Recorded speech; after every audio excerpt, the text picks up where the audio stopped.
తెలుగు కథా పారిజాతాల శ్రోతలకు స్వాగతం.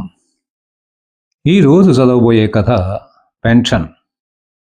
ఈ కథ మన తెలుగు కథలు .com పత్రికలో 30/5/23న ప్రచురితమైంది. రచన పఠనం ఎంఆర్వి సత్యనారాయణమూర్తి. ప్రభుత్వోద్యోగం చేసి రిటైర్ అయిన తర్వాత అందుకునేటువంటి పెన్షన్ 2 కుటుంబాల్లో ఎలా ఉంది? ప్రభుత్వం ఇచ్చేటువంటి బలహీన వర్గాలకు ఇచ్చే పెన్షన్ ఆ కుటుంబంలో ఎలా ఉంది తెలియజేసేదే ఈ కథ పెన్షన్.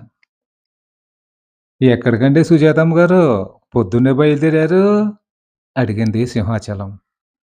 సుజాతమ్మ చిన్నగా నవ్వి పాల ప్యాకెట్కి అంది. మీ ఇంట్లో అద్దెకున్న వాళ్ళు తెమ్మంటే తేరా మీరు బయలుదేరారు? ఆరా తీసింది సింహాచలం. లేదమ్మా, అస్తమానం ఇంట్లో ఉంటే ఏం తోస్తుంది? అందుకని నడుస్తూనే చెప్పింది సుజాతమ్మ. కిరాణా షాపు పక్క వీధిలోనే ఉంది. సుజాతమ్మ ఇంటికి పెద్ద దూరం కాదు. సింహాచలం 4 అడుగులు వేసి తెలుగు మాస్టర్ ఇంట్లోకి వెళ్ళింది పనిచేయడానికి. 5 నిమిషాల్లో కిరాణా కొట్టు దగ్గరకు వచ్చింది సుజాతమ్మ. పాల ప్యాకెట్టు 2 బట్టల సబ్బులు తీసుకుని వెనుతిరిగింది. సుజాతమ్మ ఇంట్లో అద్దెకుండే వెంకటరామయ్య చాలా మంచి వ్యక్తి. ఎవరికి ఏ సాయం కావాలన్నా చేస్తాడు. 1, 2 సార్లు అడిగాడు ఆమెను. నేను మీకు పాల ప్యాకెట్టు, కిరాణా సరుకులు తెచ్చిపెడతానండి అని. సుజాతమ్మే వద్దు బాబు, నేను తెచ్చుకుంటాను. ఇంట్లో ఉంటే ఏం తోచదు కదా అని సున్నితంగా చెప్పింది. కానీ అసలు విషయం ఏమిటంటే, ఇదిగో నువ్వు ఇంట్లోనే కూర్చుంటే కాళ్ళు చేతులు పట్టేస్తాయి. హాస్పిటల్స్ చుట్టూ తిరగాలి. సరుకులన్నీ నువ్వే తెచ్చుకో. దానివల్ల నీకు సరుకుల ధరలు కూడా బాగా తెలుస్తాయి అని కూతురు పల్లవి హితబోధ చేసింది. అందుకని 68 ఏళ్ల వయసులో సరుకుల కోసం బయటకు వెళుతోంది సుజాతమ్మ. సుజాతమ్మ భర్త కృష్ణమూర్తి కాలేజీలో లెక్చరర్గా పనిచేసి రిటైర్ అయ్యాడు. ఉద్యోగంలో ఉండగానే టీచర్స్ కాలనీలో ఒక మేడ కట్టుకున్నాడు. కూతురికి సాఫ్ట్వేర్ ఇంజనీర్తో పెళ్లి చేశాడు. కొడుకు ఎంకామ్ చదివినా ఉద్యోగం రాక బలాదూరుగా తిరుగుతున్నాడు. తండ్రి గారాబమే అతన్ని పాడు చేసింది. 1,50,000 జీతంలో రిటైర్ అయ్యాడు కృష్ణమూర్తి. ఒరేయ్, మనకి బోల్డు డబ్బుందిరా, నువ్వు బెంగ పెట్టుకోకు ఉద్యోగం రాలేదని, హ్యాపీ హ్యాపీగా ఉండు అని కొడుక్కి చెప్పి అతను ఎంత అడిగితే అంత డబ్బు ఇచ్చేవాడు. చెడు అలవాట్లు మరిగి ఒకరోజు వ్యభిచారం కేసులో అరెస్ట్ అయ్యాడు కృష్ణమూర్తి కొడుకు. ఆ షాక్‌కి కృష్ణమూర్తికి పక్షవాతం వచ్చి కాలు చెయ్య పడిపోయాయి. సుజాతమ్మ భర్తకు సేవలు చేయడంతోనే సరిపోతోంది. ఒకరోజు కృష్ణమూర్తి కొడుకు స్నేహితులతో మోటార్ సైకిల్ మీద తణుకు 2వ సినిమాకి వెళ్ళి తిరిగి వస్తూ ఆగి ఉన్న లారీని గుద్దేసి స్పాట్‌లోనే చనిపోయాడు. అప్పటికే అతను బాగా తాగి ఉన్నాడు. కొడుకు దుర్మరణం కృష్ణమూర్తిని బాగా కుంగదీసింది. ఇది జరిగిన 2 ఏళ్లకే కృష్ణమూర్తి చనిపోయాడు. సుజాతమ్మని కూతురు హైదరాబాద్ తీసుకెళ్లదు.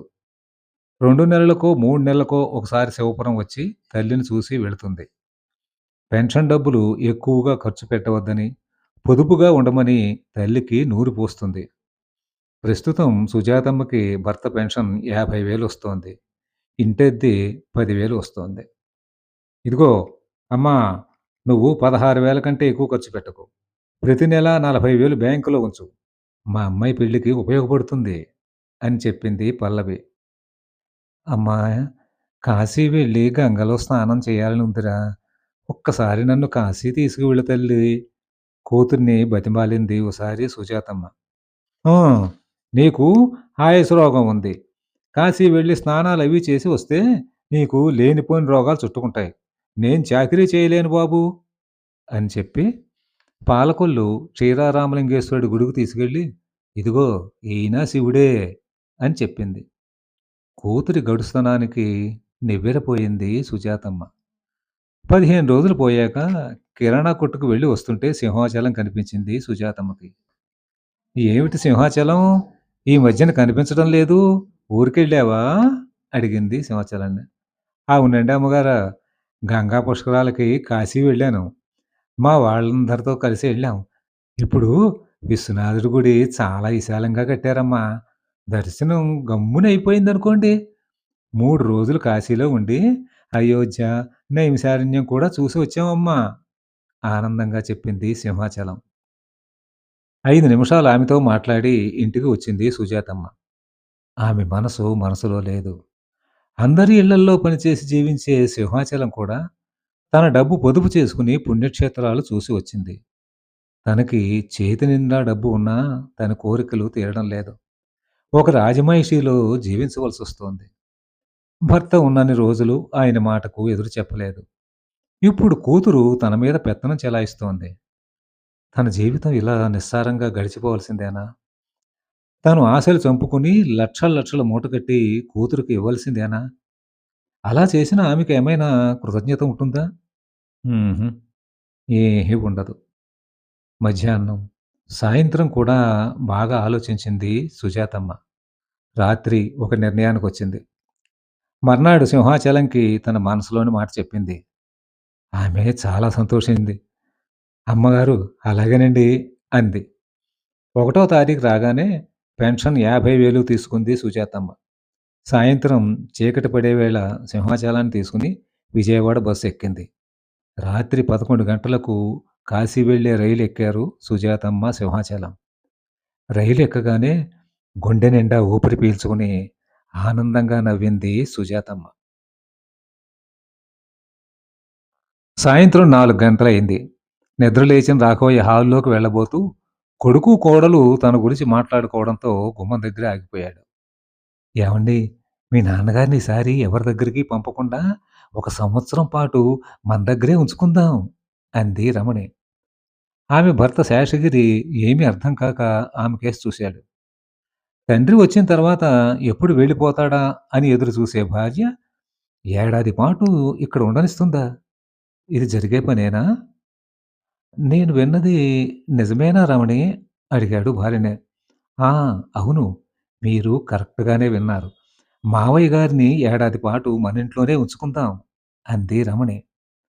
అయినా ఇంకా అర్థం కాక భార్యకేసే చూశాడు ఆశ్చర్యంగా. అబ్బా!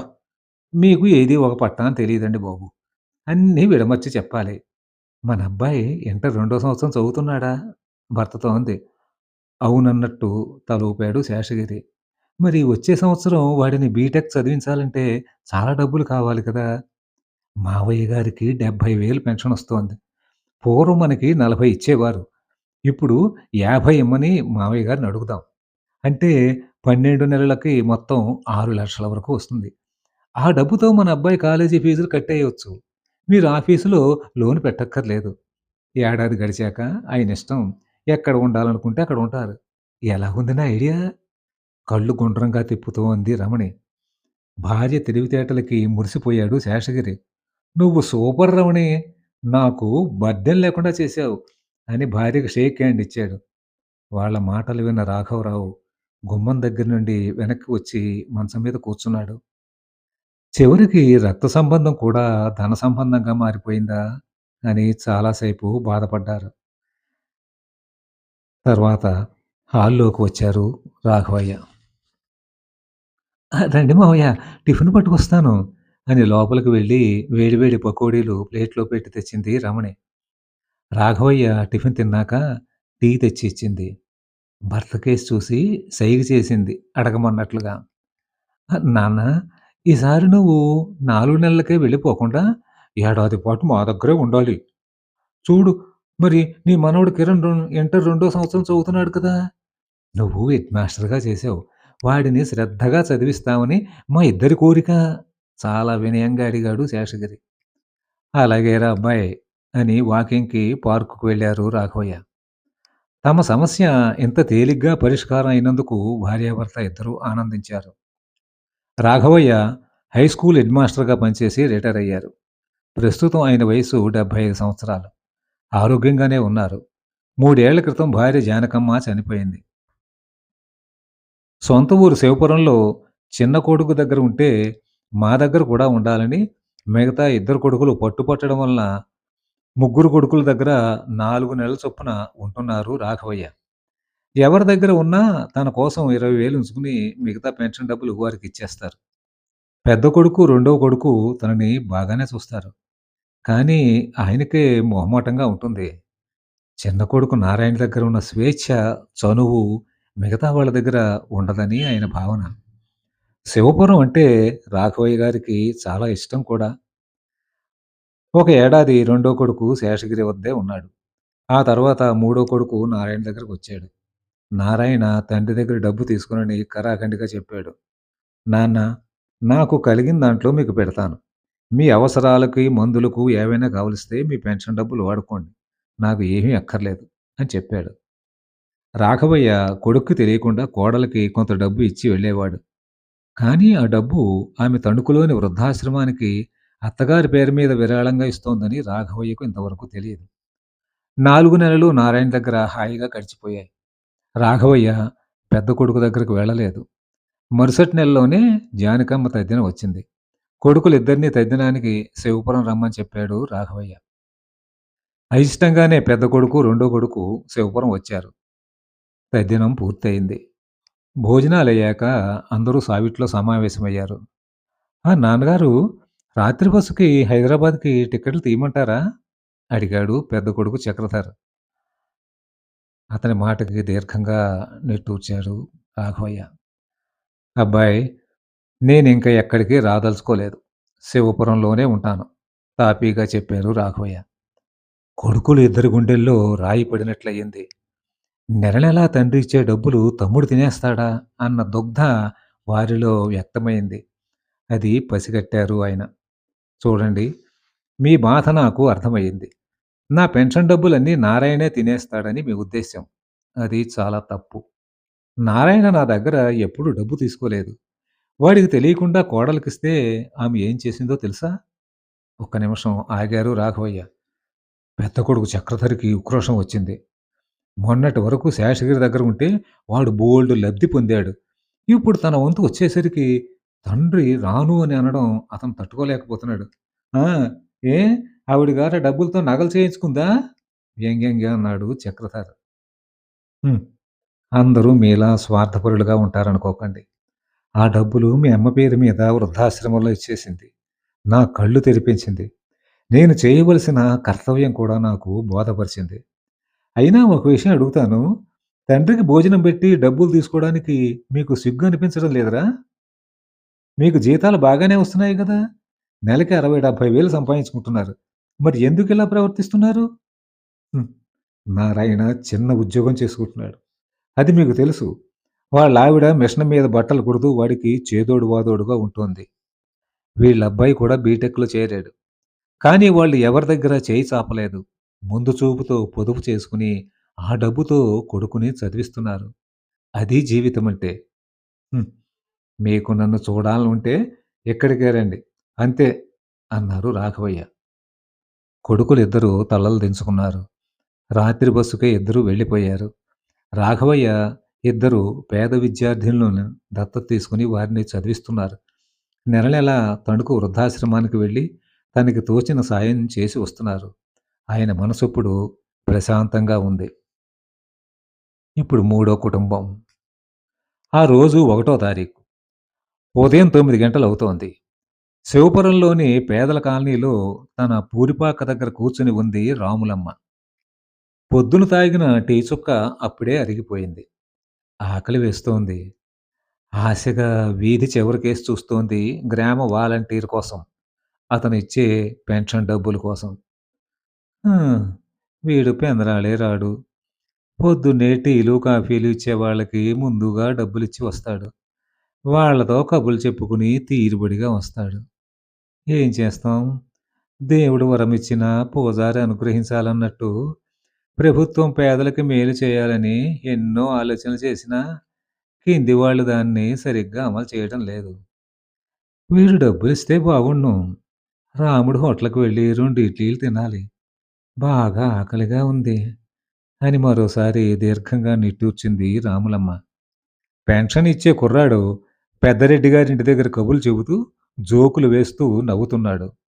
రాములమ్మ ఆకలితో కళ్ళల్లో కోటి ఆశలు నింపుకుని వాలంటీర్ కోసం ఆత్రతగా ఎదురుచూస్తోంది.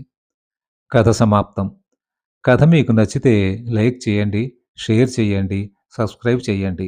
ధన్యవాదాలు.